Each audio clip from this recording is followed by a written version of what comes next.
help supply you guys with as much. All right. Hi, everybody. Thanks for coming today. We're here to talk about what TV is nowadays. In the last few months, the definition of TV seems to be changing rapidly. With the new services being introduced, services like View, Sling TV, the unbundling of HBO Now, Vessel, things are moving very quickly. So we want to discuss today, where's all this leading? Where are we going? We have a wonderful panel with us here today, and they're going to help us make sense of it all. So my name is Mason Evans. I'm here from MediaMorph. I'm Director of Professional Services, and I'm responsible for working with all of our clients and figuring out what their needs are. Can you guys please introduce yourselves and just tell us where you sit in the ecosystem? You want me to start? I'm Scott Barton. I'm from Starz. For those who don't know what Starz is, it's a pay TV programmer. We have 17 linear channels. We have on-demand services that align back to those linear channels. We also have extended those on-demand services out to authenticated affiliate TV Everywhere platforms, and probably most relevant for this discussion, we have 3 of our own TV Everywhere platforms: Starz Play, Encore Play, Movieplex Play. Each one is an authenticated service that's connected back to those family of channels.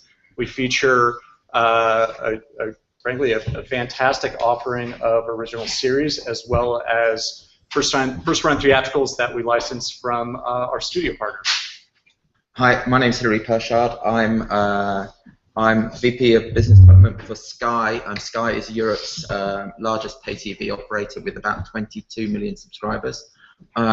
We largely have our customers on a satellite platform, but those satellite customers, we've now given the vast majority of them on demand, and we have TV everywhere in about 60% of our customers' households. In addition to that, Sky a couple of years ago took the bold step of taking our traditional pay content that was available on satellite and repackaging it and rebundling it into OTT bundles that were more flexible, generally slightly better value, and that business has been hugely successful, and it's called Now TV.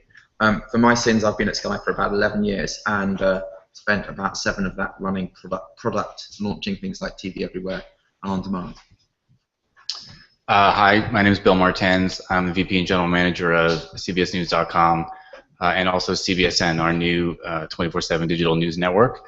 I manage the business and oversee strategy, product, and operations for our portfolio of digital products. You know, news needs to be multi-platform. It matters when it matters. People want to access the news anytime, anywhere, on any device. I think what we've seen is we're now at a state in the video ecosystem where, you know, as a result of emerging platforms and new technology, we've actually been able to deliver on that promise through the launch of CBSN, which launched in Q4 of last year. This was a major initiative for us. It takes us to a 24/7 model and basically gets us on every device, including over-the-top platforms, which have been critical to our launch strategy. So yeah, so we're now we had a successful launch, and now we're growing the business. Great, thanks. My name is Ben Grad. I'm responsible for content strategy and acquisition for Verizon on their Fios TV platform. For those that aren't familiar with Fios, it's a managed cable telco platform where we have over 5 million subscribers, and we also have a small wireless company that has over 100 million subscribers. My name is Emil Rensing. I run digital for a new pay television network called Epix. We've been on the air for about 5 years now, have distribution in about 73 million homes. The interesting thing about our business that's different than a lot of the folks in the pay TV space is that our grant of right from our studio partners also includes the right to distribute online. So we are the only supplier of new release product to folks like Netflix and folks like Amazon Prime, which give us an additional 30 million plus subscribers that actually have access to our service. Interestingly about us as well, I think we're the only net out there that actually has more product online than we do on any other platform. Based on the size of our library, you know, we're basically limited by that 24-hour day and that 30-day month. We can't actually, and if we hit play on the first title and just sort of let it run through, we wouldn't be able to run everything in a month. So we're very aggressively working with folks. We just announced a partnership with Sling as part of our renewal with the folks at Dish. So we're really word up, Sling is awesome. So we're really out there just trying to be as aggressive as possible with our fancy grant of right from our studio partners. Thanks, guys. So I want to start at either end of the table here with Emil and Scott, since you guys both come from very similar places. Emil, you mentioned that you guys are now going live on Sling. How do you see the combination of the premium networks with the new OTT services, and how do you think that's going to affect unbundling as with the new HBO Go app? Scott, if you want to start. Sure. So first probably addressing Sling TV. So new entrants into the distribution model isn't new, right? Satellite was new and telcos were new, and this could be a potential new the OTT MVPD model could be a new distributor. What's important for us is that they package us appropriately and they follow our branding requirements, and certainly we're talking to those guys. Frankly, we're talking to everyone. Yeah, I mean, I know exactly jack squat about HBO Go's OTT plans. I've probably read all the rumors that you guys have. I don't know what's true. I can't imagine what's true. I'm an internet guy with a cable TV job, so I'm like in Pilgrim in an Unholy Land, to quote Indiana Jones, which is one of our movies, by the way. From our perspective in this space, we don't really care about technology, and we don't really care about technology from the sense that we really love technology. If you look at the service definitions of a lot of television networks as it relates to the MSOs and the MVPDs that carry them, and Ben, you can back me up on this one, they use words like coaxial cable to describe what they are, which limits things like Wi-Fi distribution, so that's why people get sort of spazzing about that, right? No, so none of our contracts are so restricted. Well, you guys are advanced. You got that fiber optic thing going on there. But again, from our perspective, we really focus on the rights model, the rights window, and the business model. So we don't really. I think there was a period of time when the cable guys thought the satellite guys were a threat, and I think there was a period of time where the cable guys and the satellite guys thought the fiber guys were a threat. And the truth of the matter is, if you look at the historical data over the past 20, 25 years, there hasn't been a lot of growth of cable TV connected households. The growth has been in the expansion of new technologies. So when we look at OTT folks, we have contractual issues and things that we have to work with those folks, to make sure that everybody's sort of getting the same product and we're all sort of playing by the same rules. But at the end of the day, we don't fear the technology.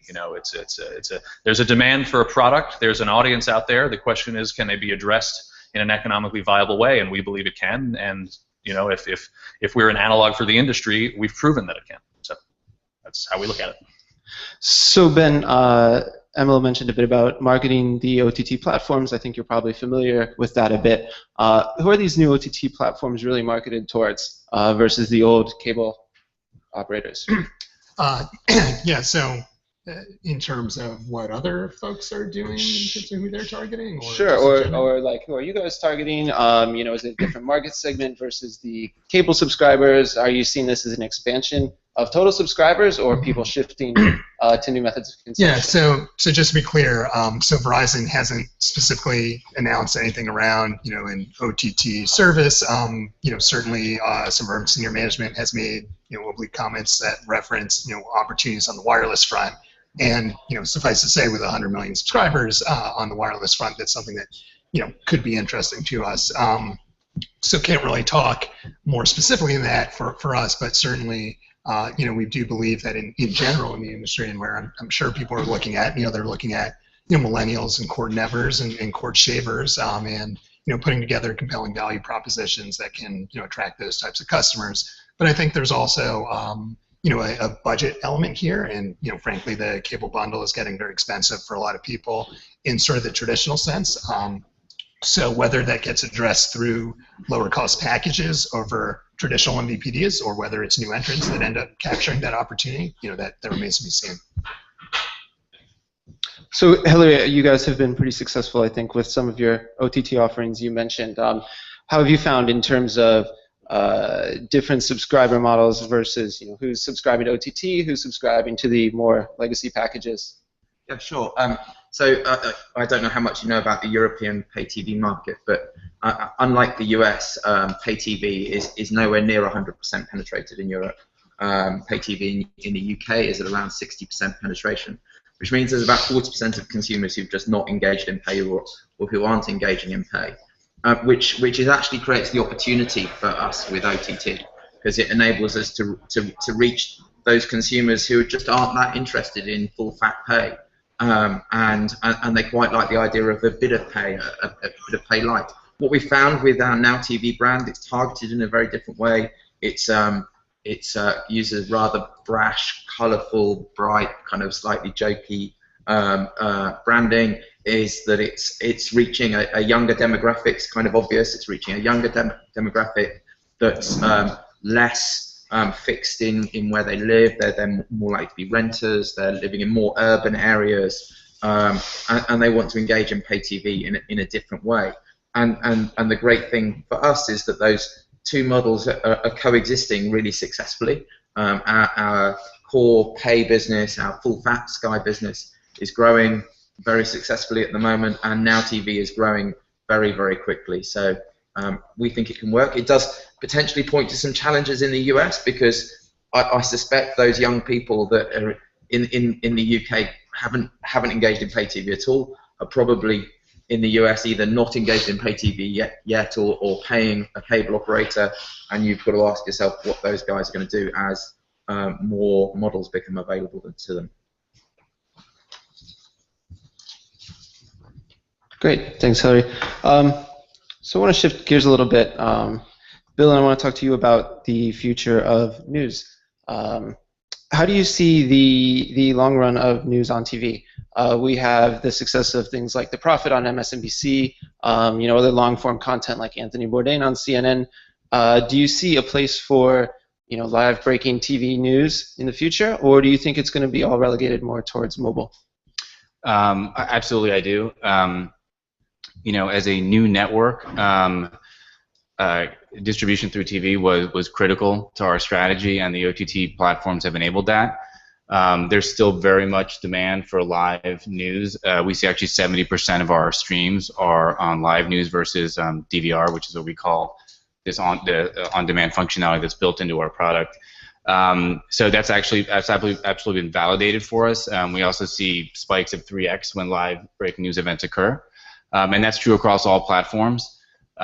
We see that, and that's the value we were trying to bring, right? So wherever you are, being able to tap into that live news, that breaking event through any device, it's absolutely what we're seeing from consumers. Our audience is actually roughly a third OTT, a third PC, and a third mobile, between phone and tablet.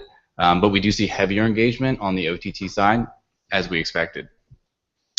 And then you mentioned a third of the people on mobile as well. Do you see that shifting in the future, as people are away from their homes and they can get breaking news on their mobiles? Yeah, I absolutely do. I mean, I think, if you've got the option of a larger screen, you're going to go to the larger screen, but obviously our phones are with us all the time, and our tablets in some cases as well.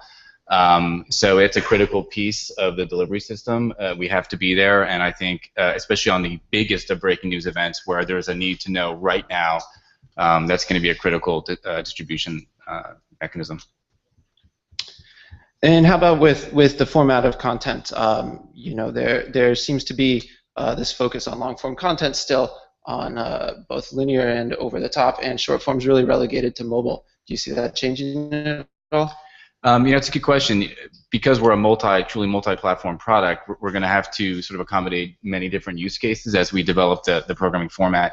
What we've launched with, however, is very much tailored to the need for people to get original reporting, insightful analysis in a kind of quick, easy-to-consume way. So we're not necessarily looking for people to sit in front of the television set for hours consuming our product. We want people to come in and know that they can get the latest news, and we do that through an hourly news wheel that we update throughout the day. So that's essentially a lot of short-form content tied together. How that evolves over time, I think, remains to be seen. We'll have to see in terms of day parting and other factors, what people want when. I mean, that's where the data piece really comes into play and helping us understand how we can better serve our customers throughout the day. Have you seen the same growth in the importance of Facebook in your video? I think when you look at our news business, if you look at short form, YouTube used to be the place for short form video, but actually in the last 6 months, I would say that Facebook has just literally overtaken it for breaking news, particularly. Yeah, I mean, we get a tremendous amount of distribution through Facebook, and that's only going to continue. I think that relationship will get closer over time, even closer than it is today. But it's interesting from CBS News perspective, and we have 60 Minutes as well, which are 12 to 13-minute segments that you can't turn away from. We have the 48 Hours, which is an hour, which you also can't turn away from, by the way, if you ever start watching one of those. So meanwhile, on the purely digital side, we know that shorter form is the way to go in most news situations, but it really depends on the content and the story you're trying to tell. How all of that merges over time on this new 24/7 news network is what we have to figure out. So Scott, how are you finding things on the mobile front with a premium network like Starz? Do you find that people are consuming short form content, or are you guys thinking about moving into that space? Well, look, we found, frankly, tremendous success with our original series across all of our devices. True that on iOS devices and Android devices, consumption windows are shorter, but we're finding those people picking it up on as we extend those devices to connected TVs and gaming consoles and Chromecast. Those durations of that content are much longer. So we're big fans of the original series premium model, and our 1-hour dramas are hugely successful, especially on our Starz Play platforms. That said, we do have, we're going to roll out our very first comedy block later in the year with the return of Survivor's Remorse and half-hour episodes of that, followed by a new show called Blunt Talk coming to us from Seth MacFarlane and starring Patrick Stewart. So we have high hopes for that, and frankly, it looks fantastic so far. It's great. And Emil, how about you with the premium model as well? How are you finding mobile impacting that? We've been available on mobile and mobile devices and consoles for as soon as most of the platform providers would let us. We launched with Microsoft's Lakeview platform when they launched it on Xbox 360. We've been up on PS3 and PS4. PS4 for I don't know, close to 8 or 9 months now. So we're real proud of HBO and their impending launch any day now. But that being said, we don't really see differentiation of product based on the size of the screen that it's attached to. We have a lot of interesting tracking mechanisms. We can actually see people sort of start to watch on their Xbox and then pick it up the next day on their phone and then sort of finish it up the next day on their computer or Apple TV via Chromecast, as the case may be. So again, our entire library is on those platforms, and our audiences are finding product. We work with those platform providers pretty aggressively, like you would with any other network promo department, to try to get things out there and put things in front of folks. We're constantly in that state of free trial, which is also great for us, which is something the pay TV business does pretty well. Working with distribution partners in that regard. So from our perspective, all of these ancillary devices within a very critical part of the audience really aren't the ancillary devices; they're the primary devices. Yeah, frankly, that's been our experience as well. Yeah. Really interesting to see people shift from device to device. And a big benefit, actually, from us having our own branded TV Everywhere experience is really being able to track that usage and see how people consume and how they move across series or perhaps catch up on a previous series leading into a new season. So really exciting for me and my team, and really will inform the next stage of personalization across our app as we develop that. We see a break by content genre, so entertainment and movies, you see more towards connected TV devices, and live sports is much more towards mobile and tablets. Partly because we think people are watching on the go, partly because you just have to be there for live sports. So, Hillary, what do you think the difference is in your experiences? I mean, I've heard you say now that you're seeing a big difference. Emil said that they're not really seeing a difference. Well, I don't see a big difference because I only have movies. If I had live sports, I'd probably see a difference. I think as you look, I look across all the different content. Movies is most skewed to connected TV type devices, and sports is most skewed towards mobile, and entertainment sits a bit more in the middle because it's slightly shorter form. I think that, which is a reflection of what you're hearing from all of us. Right. Okay. So Ben, then how do you think the shift towards mobile devices is going to affect set-top box usage? Is there a place in the future for things like set-top box video? Yeah, so absolutely, there's a place for set-top box video. I think you had mentioned earlier, it's really the best screen that's available to someone is what they're going to seek out. So I think as you find more and more content available on mobile devices and tablet devices, and those are available to people when they're on the go, usage will shift there. But if you're in your home and you can watch the same content on your 50-inch TV versus your handset, you can pick your TV. We've done a great job at Fios in terms of getting more content available on those devices. So as of earlier today, we now have 93 networks available live out of home on an authenticated basis on Fios Mobile. So we're getting very close to watching TV on your handset is a reality. I think other folks in the industry may be a little bit behind, but we're actually not rooting against other people there. We think it's good systemic for people to recognize that when they pay $100 a month for cable, they can watch cable on their handset or on their on their iPad. They don't need another subscription to do that. So we definitely think there's a place for set-top box viewing, but as more content is able to be viewed on those other devices, we think that will grow as well. And I think that's an important thing to point out. I mean, for folks not in the industry and for folks that don't have, their TV service provided by somebody as forward-looking as Fios, the notion of paying your cable bill, enabling something cool on the internet is still kind of foreign to folks. Try having that conversation with your parents. It's not going to go well. So I think as an industry, we still have a lot of education to do on our end to explain that. Yeah. And so how about competition with the new SVOD services like Netflix or Hulu Plus? How do you see the future impact of those on set-top box? Yeah, so I think if you look at the subscriber numbers to date for Hulu Plus, for Netflix, Hulu Plus 7 million or so subs, Netflix I think around 40 million in the U.S. And you look at MVPD subscriptions, obviously they haven't gone down by 47 million since those have launched. So they've definitely coexisted. I think there's some at the margins, maybe some folks that are looking at, hey, I don't need a traditional MVPD subscription, and I think going forward, what'll be interesting is whether the traditional MVPDs can compete at sort of a lower price point that a Hulu Plus or a Netflix have. If the traditional content providers are looking at this and saying, hey, I don't want to trade out traditional dollars for Hulu dollars, then they'll empower the Verizons of the world to go out and actually have lower cost offerings that are compelling to consumers. But if they don't, then you may see that share shift a little bit more.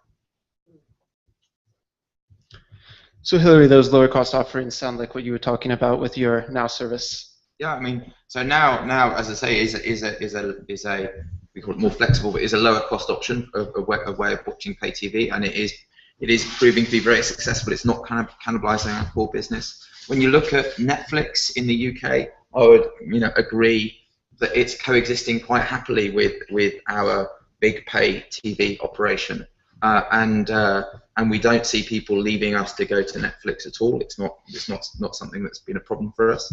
I think there is a group of consumers out there who, if you offer them more content, will buy even more, and it's those customers who are taking cable and Netflix and Amazon Prime and Hulu. And I think we're moving to a world where consumers are going to have 2 or 3 subscriptions to different things that they will make up their own personal bundle essentially, and the consumer's got a bit more control. Yeah, just to add to that, I don't think it's a zero-sum game here, no. right? So if you look back as Netflix was ramping up, go back to 2010, Stars had 17 million subscribers. Now we have 23.3. It's growth almost 40%, I think. Great content's great content, and if you have it, and you happen to be a content provider, that's great news, and people will find a way to watch it. I think today they're happy to pay for it. Yeah, oh, sorry, go ahead. No, go ahead. I was going to say, from a news perspective, I mean, this is all wonderful for us with the new network. We're looking to distribute CBSN as widely as possible. That's honestly the way that you make the economics work for 24/7 news.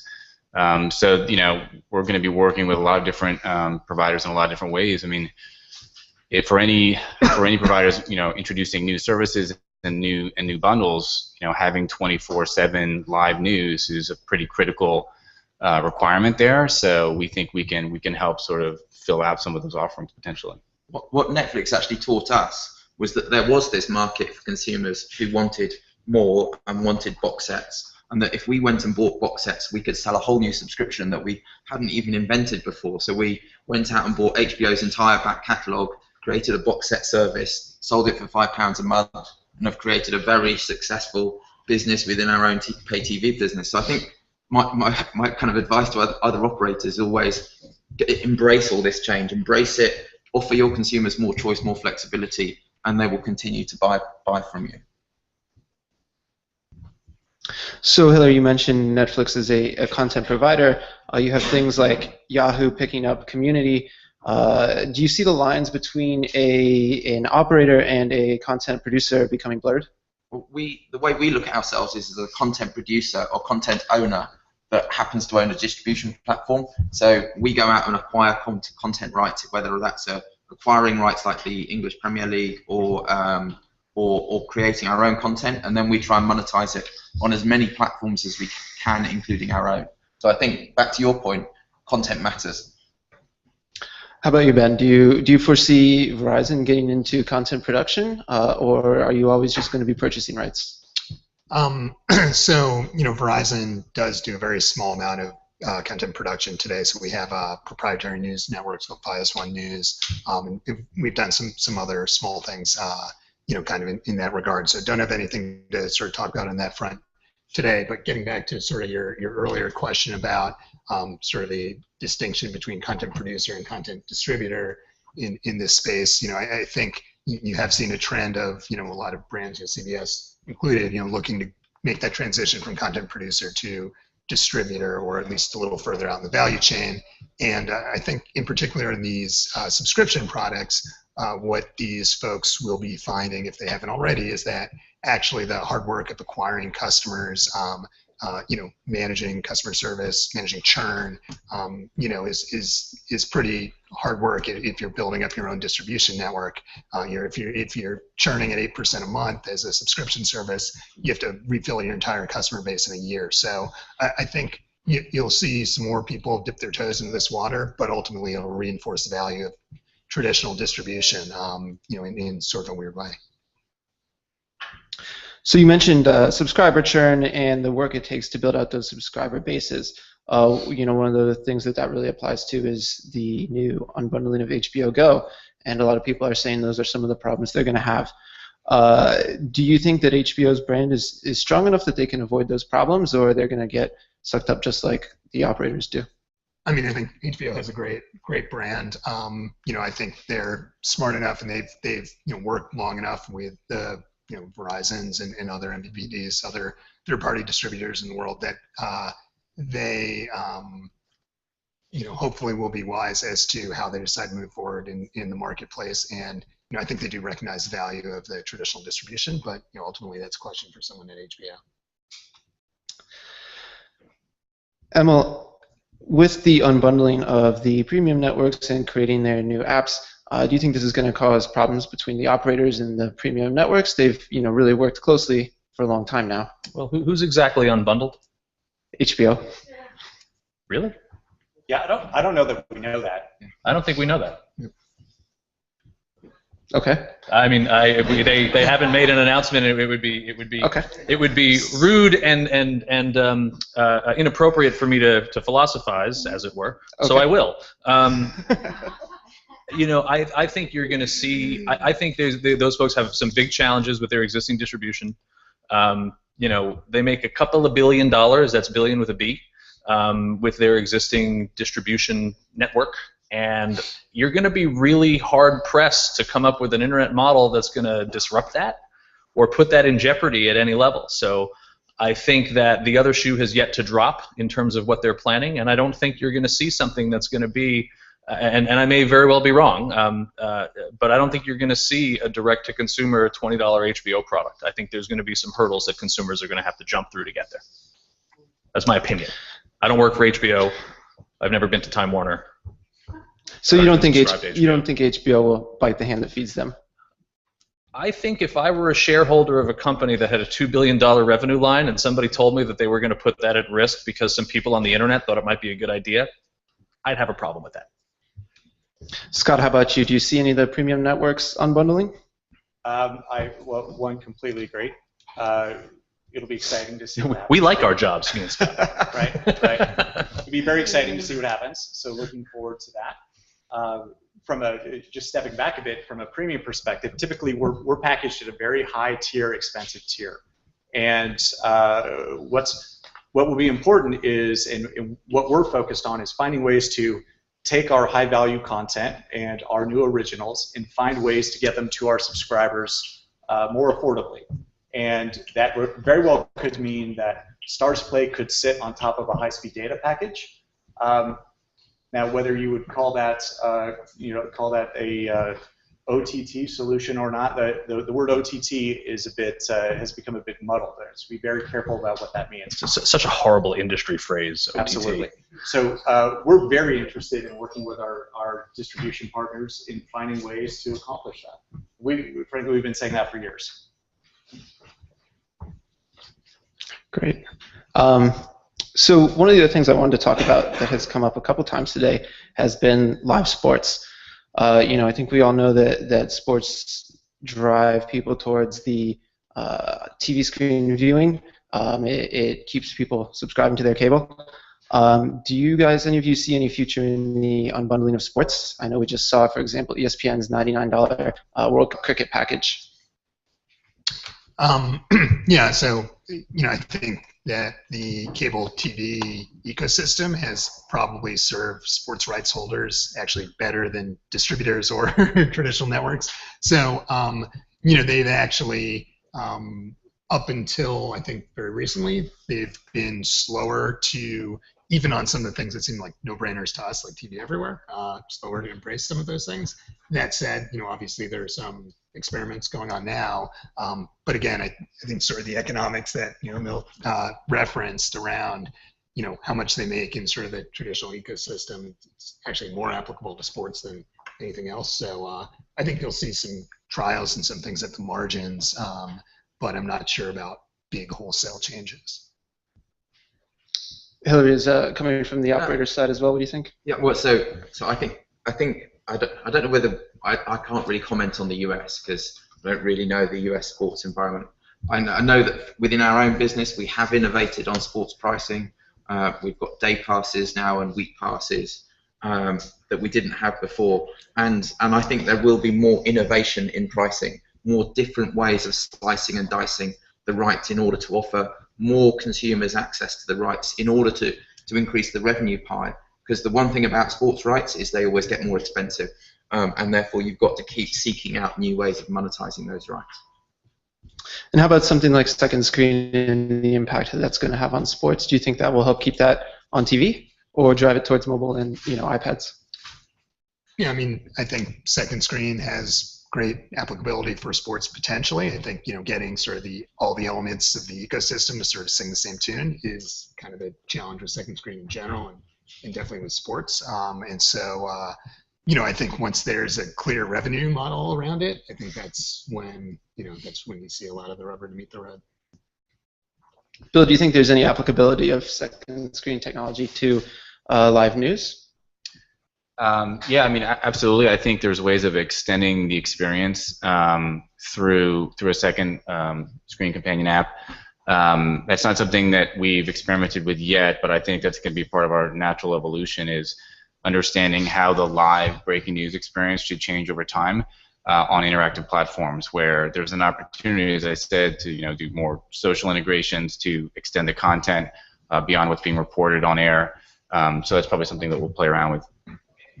We just did a big survey of both the US and the UK living room and the way in which people are consuming media, and the people are now, the majority of consumers are now multitasking. They're watching TV and they're watching their tablet, and they may be using their email, they may be surfing the web, but a lot of the time they're also watching another piece of content. So this kind of idea of watching a sports game and then also looking at the news on your iPhone, or looking at some short form content. I think we're moving to a world where there is this kind of just fluidity in the media that consumers are engaging in. And do you find that varying by demographic, or is it happening across the board? It's obviously skewed more towards a younger audience, but we see it across the board. So you mentioned revenue streams, Bill. As people are shifting from traditional TV onto video-on-demand services and subscription video-on-demand services, second screen, where do you see the traditional linear advertising model going? Do you think that those ad dollars are going to start to shift towards other formats even more than they have already, or do you think it's going to continue to be the big player? That was for me. Yes. I mean, we're big believers in, I don't think there's any one model. I think you have to look at the product and the content, but from a 24/7 news perspective, we absolutely believe in the free ad supported model. That's the way you get the scale to drive the business economics. So that said, as an example, we also have paid products. So we have for example, a subscription application for 48 hours on iOS. So we definitely do segment the market. Again, for live news, I think that's probably one that you probably want to keep free ad supported, wherever the advertiser interest in it is there, and wherever you can get the scale from an audience perspective. But for other specific CBS News brands outside of CBSN, I think it's case by case, and it's about understanding that not all consumers, not all fans of your programming are the same. They have different needs, and as a result, there are opportunities to segment that offering in ways that drive more diverse revenue streams for the company. Are you finding new technologies like digital ad insertion are having an impact as well? Absolutely. I mean, that's one of the technological changes that I was referencing at the start that have enabled CBSN. So the ability to dynamic mid-roll advertising was key to launching this new product on all platforms, I should add. And Hillary, how have you found those new technologies being rolled out on linear over the top in terms of things like digital ad insertion having an impact from the other side? We think digital ad insertion is great. We actually live swap our ads in our live linear satellite streams now, and in our OTT streams, and in our on-demand streams. So we can serve targeted ads in everywhere, and we see that as a way of driving significant increases in our ad revenue. So we're really happy with swappable ads. And Ben, are you finding that all of the networks Verizon does digital ad insertion? Yeah, so Verizon has started digital ad insertion on our Fios Mobile product, and probably more to come on other platforms, but you might expect that would be coming soon there as well. And not only are we doing that, but we were the first MVPD to integrate Nielsen's SDK into our mobile TV Everywhere offering. So whether it's on a dynamic ad insertion basis or on a sort of Nielsen C3 basis, our partners are getting monetization with their programming that they're enabling on our platform. Do you think the currency is always going to continue to be C3, or can you see a world where it expands out to something like C7? I'm definitely not in a great position to assess that one. Not being on the ad sales side or at a content provider, but suffice to say, on our platform, we'll enable that monetization. Okay. And you mentioned the Nielsen SDK. What benefits does that give you? Can you just expand on that a little, please? Yeah, so it's really what it does for our partners. So our partners that provide live or on-demand programming on an authenticated basis to our subscribers on Fios Mobile will get Nielsen credit, in their ratings. So, whether that view is on the set-top box now on Fios live, on demand on the set-top box, or live within the Fios Mobile environment, they'll pick up the ratings credit. So it really enables content providers to feel comfortable that they're not shifting eyeballs around in a way that it's not going to get monetized over here, even though it got monetized over there. So we found that that's been very helpful in getting content providers sort of across get across get over some of the reservations that they had previously expressed for putting their content on mobile. Great. So with the expansion, I want to talk a little bit more about OTT, although not happy with the term. Just define it. Okay. So with the expansion of the OTT MSOs again, such as Sony View, Sling TV from Dish, do you think that we're going to start to see more OTT network specific content, exclusives on these OTT networks, or do you think they're going to be, syndicators just like the cable operators? Do you see a world where OTT networks are having their own exclusive content? Scott? Sure. I think it depends. Probably not in the short term.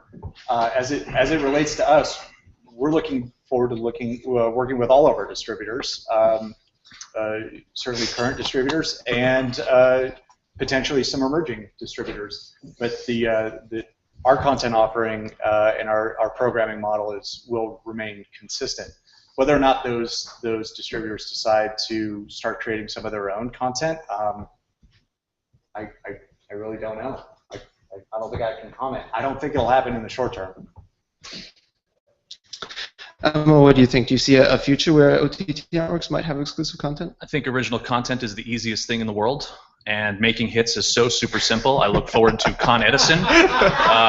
They're getting in the original content business with Angry Lineman, starring Kevin James. It's going to be great.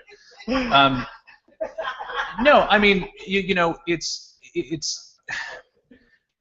are the OTT players going to get into the original content business? I think that everybody kind of wants to because of the hubris of the market.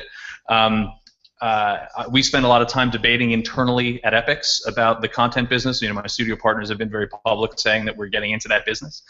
I think that there's a lot of money that goes into it. It's certainly not the easiest thing in the world. I worry about Yahoo doing it, quite frankly. I mean, it's just I just think it's a challenge. But again, we have a supply and demand economy in a lot of the things that we do. There is a great repository of hit programming on this little thing on the internet called YouTube that you guys probably have read about in the newspaper. And I think that there's a ton of opportunity to work with folks like that to create product that might be valuable on a premium basis. Big fan of Outlander, by the way, so looking forward to that coming back in April 27th, or is it May? I don't remember. Coming back in April. Yeah, May, April. See, I'm a believer. I'm pointing out that I'm actually watching. It's a Love great that show. You're a fan.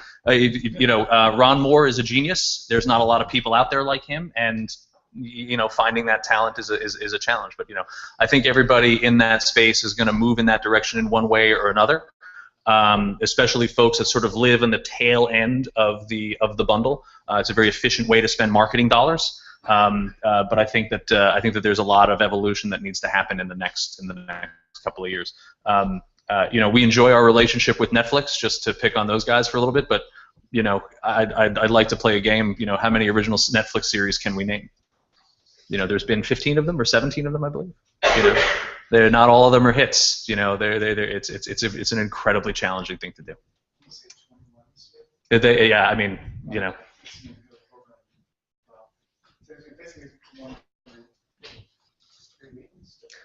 if they've got the dough to that, and they can crank out the hits, I'm a firm believer that it's a good thing. Yeah. We're familiar with them. Just commenting on that. You're right. It's not an easy thing to do. From our perspective, certainly we're committed to it, and I think the 2015 slate for us is looking to be frankly, our strongest ever. Especially as you look at our TV Everywhere platforms, our original series are over-indexing on usage there, so that is fantastic news for myself and my team. So our goal is to really expand the value of the subscription and ultimately create a stickier subscriber, and we're accomplishing that with original series. Original series, that's how you build brands, and that's how you build brand loyalty. And that's what we're committed to, and we're coming off a great year in 2014, and we're frankly the best slate I've seen coming up this year. So Hillary, from the OTT operator side, do you see yourselves diving into exclusive original content for your services? So Sky is a maker of original content. We spend in excess of $1 billion a year on original drama, more than Netflix by quite a long way, in fact. And we buy vast amounts of rights from the likes of HBO, Stars, you name it. In content IP, I think there's an awful lot of hubris about Netflix's results. I agree. There have been many more failures in Netflix than there have been successes. And making original content isn't for the faint-hearted. And it's something that I think players who've been doing it for a while should keep doing. And if I may interject for 1 second, I also think it's incredibly counter to the television business when they release all episodes of a series of a season at the same time. As a fan, I kind of like that, but I also like the journey of going through something. Like I like talking to my friends about Outlander. They're the same nerds I talked about Battlestar Galactica with, half a decade ago. We watch a lot of TV. I think that that's not really reinventing the TV business. That's sort of inventing the 10-hour movie business or the 13-hour movie business. And if there's demand for that, great. Is it an addressable market? Should we be producing product like that? Should we be releasing things like that? But I don't know how that kind of economic model is sustainable just based on the P&A associated with those series to try to maintain subscribers for a service that has a churn rate in excess of 6% a month. Right, so I mean that's where I start to look at it economically and say, all right, well, what are we really doing here, guys? Ignoring the chance of developing that hit, the value of that over time needs to increase, not decrease. So do you think we might see a future where Netflix is mixing up releasing episodes one at a time versus in a bundle? Well, again, it would be inappropriate and rude for me to speculate Netflix because I don't really work for Netflix, but I'm going to do it anyway. If I were Netflix, I would be looking at that data very, very carefully, and I would be basing my decision based on that data. They've stated very publicly it's not something they're going to do. I got it, but the cable TV business likes to negotiate things publicly, so we don't really know exactly on some deal with some lunatic to get a thing. When they get that done, they're going to change their tunes and tell you, who knows what tomorrow will bring. But I think that economic realities are going to catch up with some of these folks pretty quickly. I think whether or not they do it, the reality is Netflix, even if they haven't made a hit out of everything they do, we've got to give them the respect for being successful. Absolutely, absolutely. And I think, but you're seeing it in everybody's numbers that you can coexist with Netflix. Oh, completely. Do you think these I don't want to say smaller, but less famous maybe SVOD/content providers can continue to coexist, where you've got Amazon, who had a hit with Transparent, but how many other Amazon Prime shows can you name? Alpha House. 2? Do you think there will be some consolidation there, or they might decide to give up on the content game with everybody trying to make original content? Yeah, I think Amazon is embarking on their content journey for different reasons than I think a lot of folks in this space, and they may not be looking at the ROI kind of the same way that Mill was saying maybe Netflix should be, but I think for them it's about achieving some of these other goals around engagement and sign up for Prime and average size of ticket per customer per year. So I'm not sure that if they find other ways to sort of accomplish those things, then maybe they'll shift a little bit. But I don't see them giving up on it just because there's a lot of different places to get content. How about further down the tail with things like Yahoo?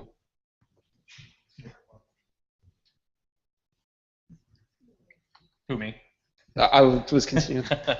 I think Yahoo has some challenges in front of them, and I don't think that expensive video content is going to help them very much over the next couple of years. I think whilst consumers are going to be able to cope with subscribing to a number of different services potentially in the future, I think there's going to be a fairly low limit on the number. And there are going to be some people that fall by the wayside along the way. And you know, that's interesting because I think one of the pieces of data that we don't have as an industry is what's the number? Like, let's assume that unbundling our cable thing is actually going to happen in mass quantities. You know, what's the number that we would spend as consumers for our internet dial tone, our bandwidth, our internet connection, and then what do we go look at? What do we think that we would spend as consumers on a monthly basis for subscription product? And what does that look like, and how does that reconsolidate over time? Right. I think about my own household. I subscribe to my MLB at Bat. I was just telling Ben that I just got my FiOS 300 Quantum upgrade thing, which has changed my life. And I have 300 megabits at my house. I mean, it's like I don't want to leave. I have faster internet at home than I do in the office. It's like, what? How did that happen? But at the end of the day, I pay for my MLB at Bat, I pay for my Spotify, I pay for my Hulu Plus, I pay for my Netflix. Maybe one day it'd be convenient if I could bundle all those things together with my internet for a little bit of a discount. So I mean, it seems like we're going to go through this like cyclical bundling, unbundling, and try to find that value as we move forward. There are things that you pay for because you want it. There are things that you pay for because you think you need it. I pay for my broadcast. I think television does a better job of breaking news than the internet. No disrespect to CBSSN folks, but I think that's a reason to pay for your broadcast. So I mean, I think it's going to be very. We're on television, CBS. Yeah, no, I got you, but we have talked to Ben about that one. But I think at the end of the day, you're going to see a lot of. There's going to be some cyclical behavior over the next couple of years as it just sort of all stabilizes in a new détente, as it were. As we all figure out the things that we want to pay for. Is it access and speed? Is it programming? And is it bundled or is it unbundled? But we need to be in a position to give folks a choice. Yeah. No, I think when people kind of do the math on what they pay to buy shows on iTunes or Netflix subscription, Hulu Plus subscription, it pretty quickly adds up. And for everyone the math's a little different, but ultimately it's the same mental exercise as sort of a la carte, and you're just a la carte in the MVPD space. Everyone watches 12 channels, so if I just pay for those 12 channels, I'd be paying so much less. But if everyone did that, ultimately you'd be paying $8 per channel. You just get 12 channels, but pay the same thing for cable. And so, ultimately, the math is a different flavor of that, but pretty much the same for, the slicing and dicing in the rest of the ecosystem. Great. I think we've got about 15 minutes left, so I'm going to go to the audience for some questions now. Just in the back there. Yeah, I love the debate that we're having, especially about platforms and everything else. I came out of Disney ABC. I think one thing that I think is maybe a little bit challenging for us all, we're all looking for these business models.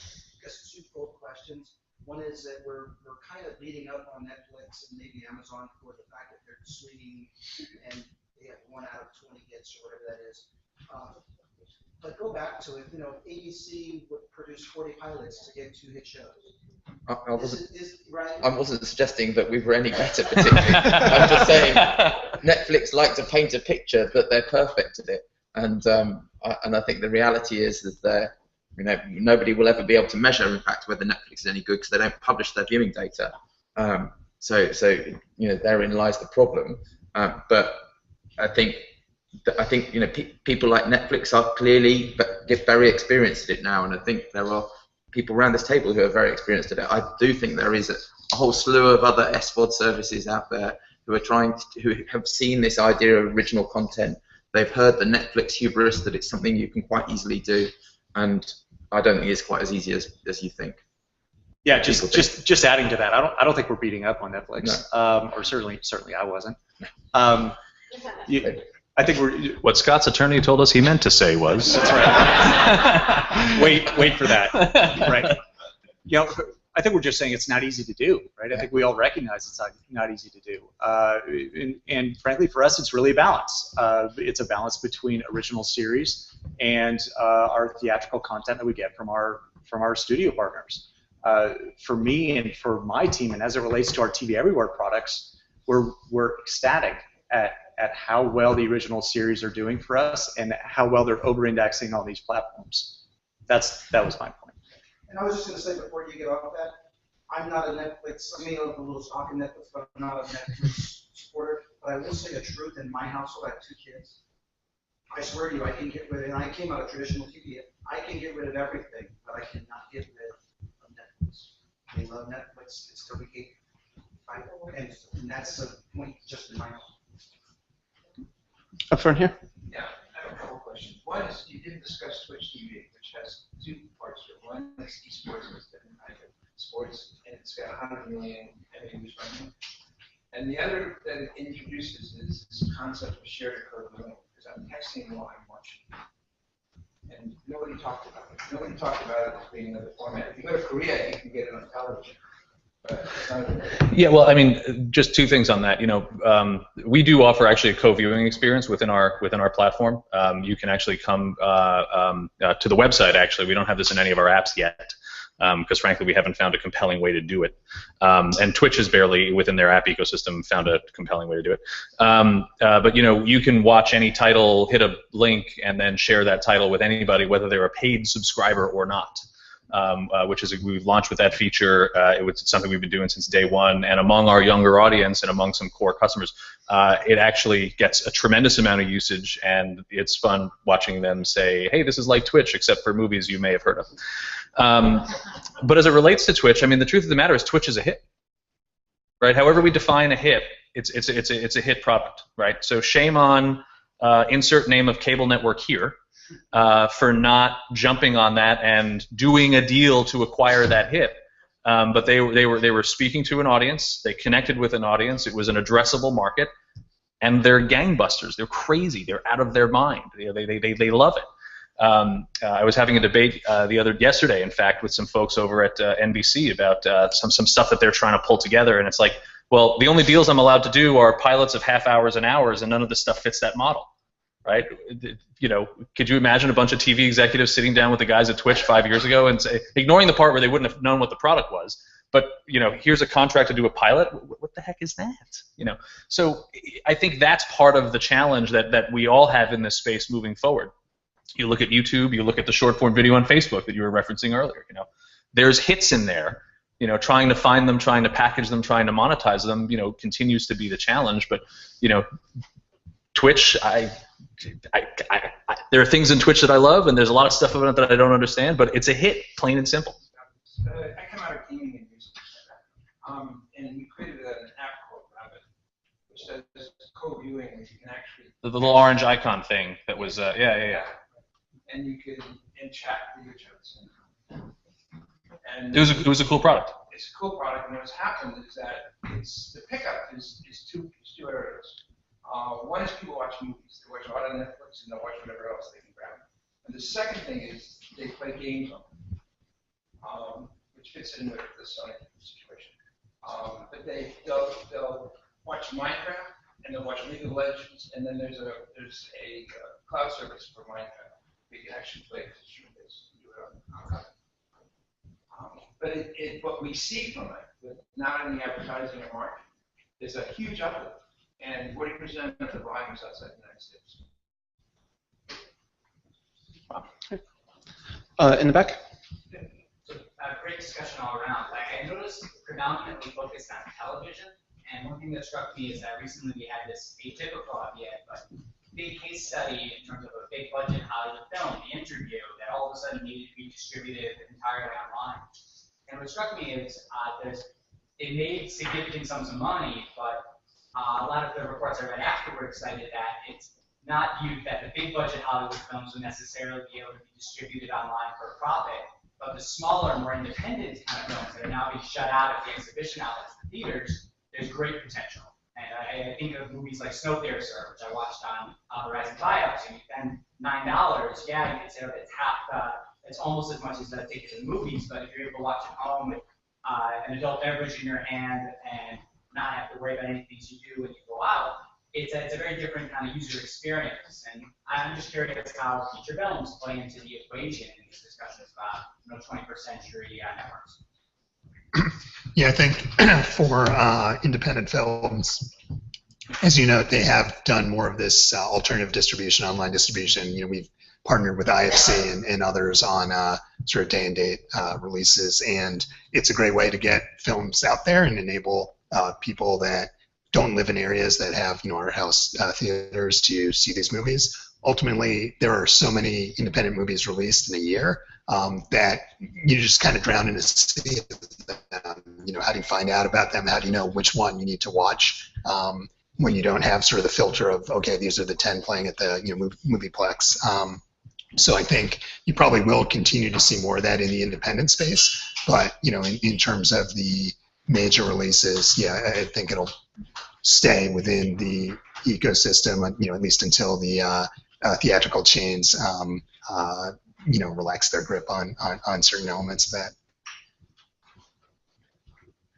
Great. In the back? My question is very straightforward. You talked about how developing your original hit is pretty darn complicated. But we've now seen The Killing on Netflix, the Community on Yahoo, unproven, but still acquiring kind of the leftovers of traditional broadcasting cable networks being one of the strategies that the new incumbents are using. Do you see that being a sustainable strategy to kind of sort of find like half original, half new content?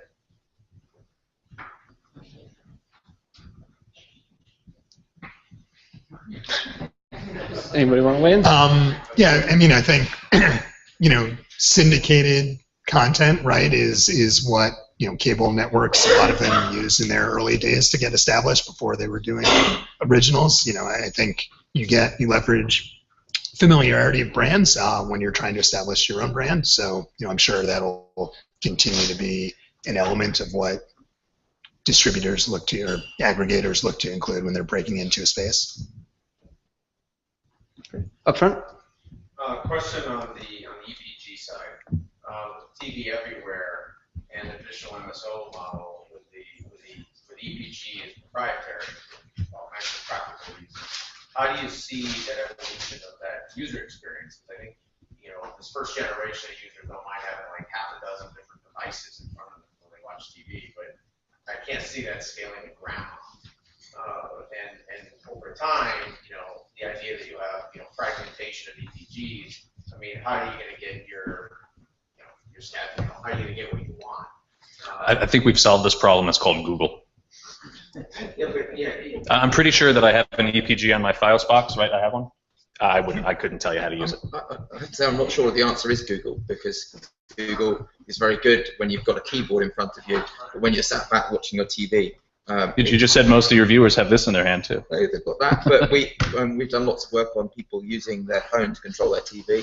People still like to use remote controls, and TV is very lean back. You want to be served. I think we're going to see a lot of innovation in TV UI,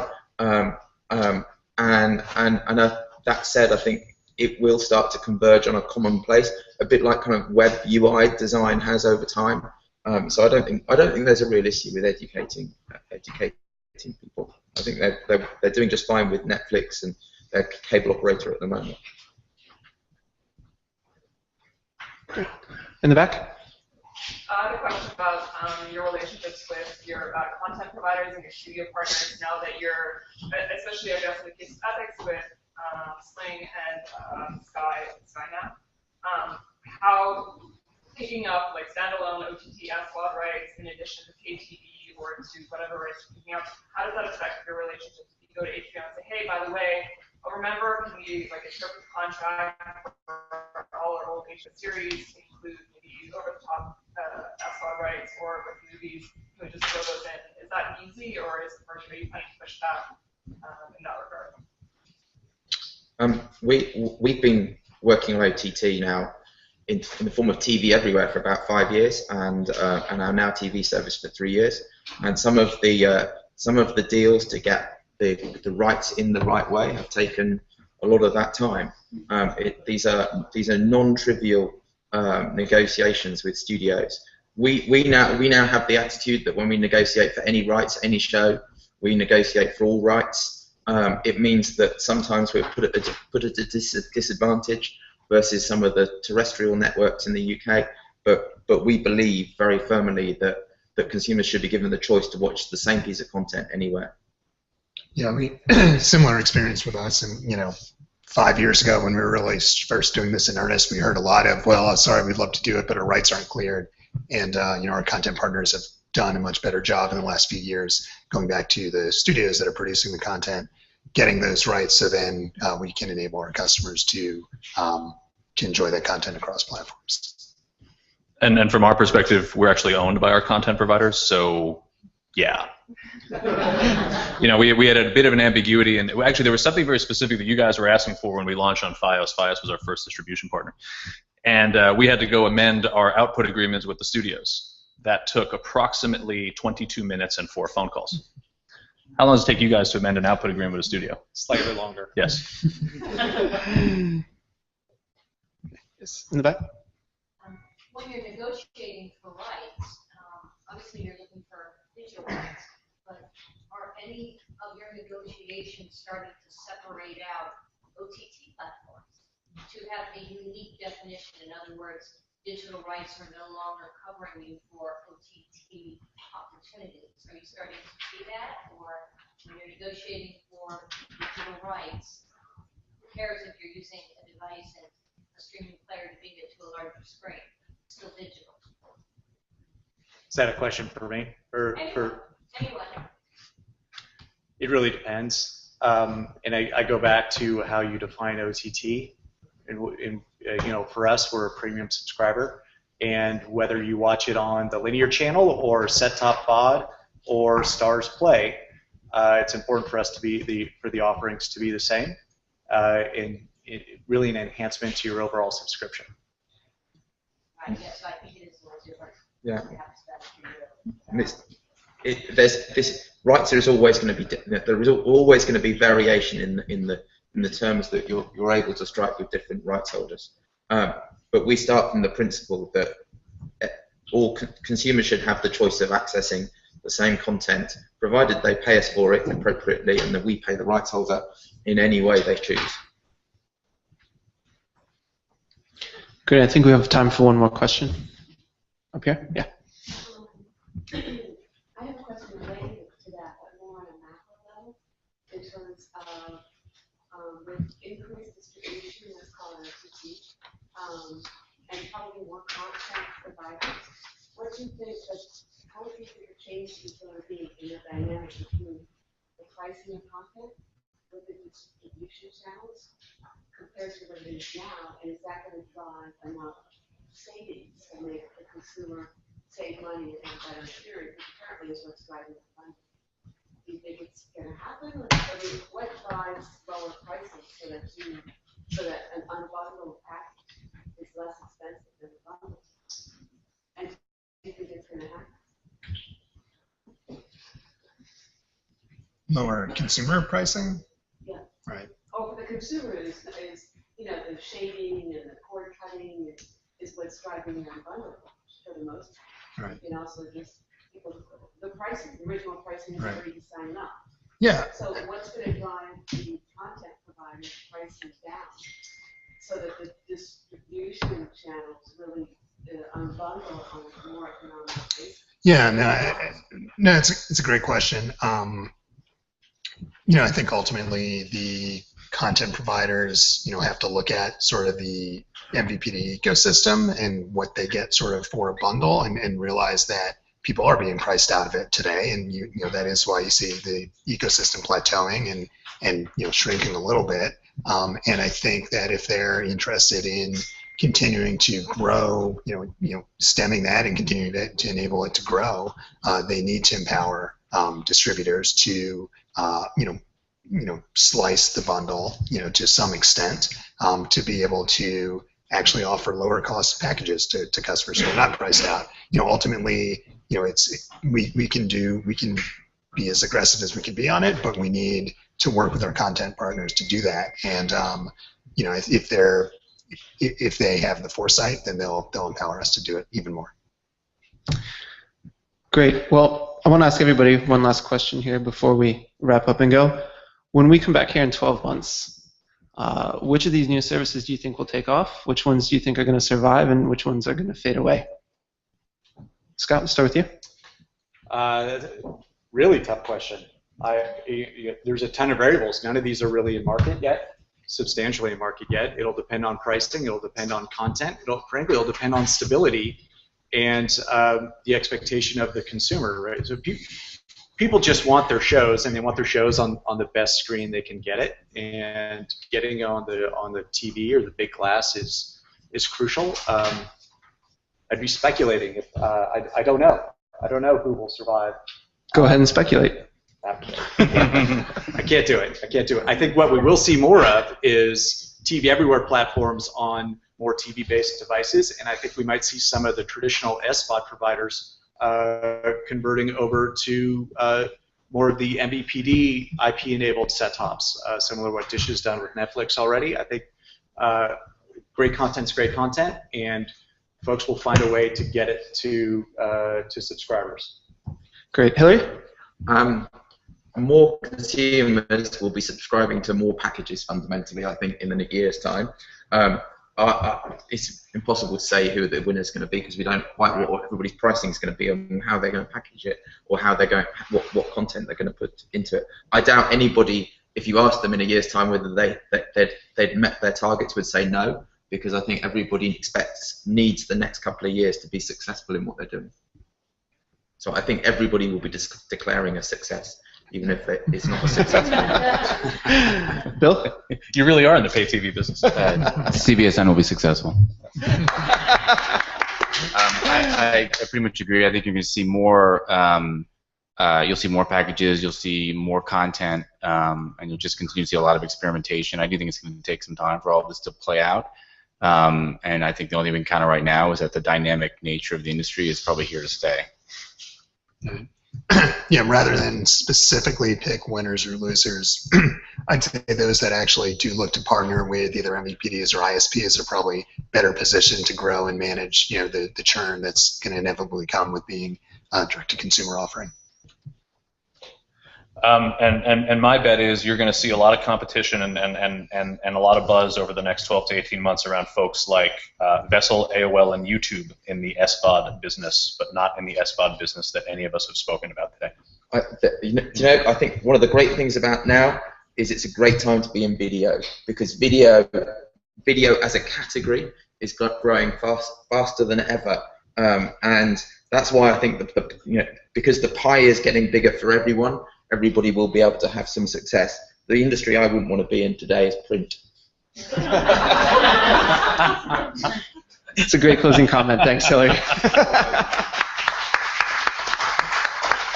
right, well, thanks for coming today, everybody. And thanks to the panelists.